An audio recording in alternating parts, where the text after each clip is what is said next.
সঞ্চালন। এরপর চলে আসি দ্বিতীয় নম্বরে।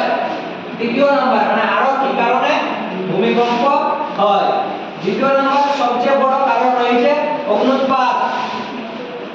অগ্ন্যুৎপাত বলতে পারে অগ্ন্যুৎপাত সেদিন আলোচনা করেছি। অগ্ন্যুৎপাত কাকে বলে? অগ্ন্যুৎপাত কাকে বলে? পৃথিবীর ভূগর্ভস্তরের গলিত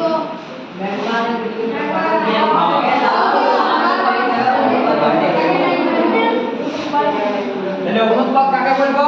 না ভূগর্ভের যে ম্যাগমা। ম্যাগমা কি?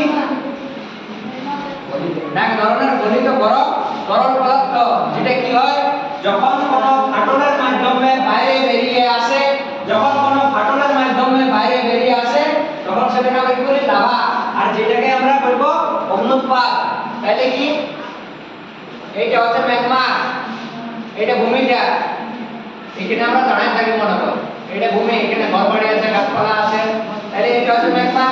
এই ম্যাগমাটা যখন কোনো ফাটল, মনে করো এই জায়গাটা ফাটা আছে, একটা ফাটল, এই ফাটলের মধ্য দিয়ে যখন এই ম্যাগমাটা বাইরে বেরিয়ে আসছে তখন সেইটাকে আমরা কি বলবো? লাভা। আর যার ফলে কিসের সৃষ্টি হচ্ছে? অগ্ন্যুৎপাত। আর এই যে ফাটলের মধ্যে যখন কি হচ্ছে না ম্যাগমাটা বাইরে আসছে, তারপরে যদি এই যে ধারে পাশের এলাকাগুলো কি হচ্ছে? কম্পিত হচ্ছে, কাঁপে উঠছে, যার ফলে এই সমস্ত এলাকাগুলোতে কি ভূমিকম্পের সৃষ্টি হচ্ছে। বুঝতে পারলে? তাহলে বুঝতে পারলে?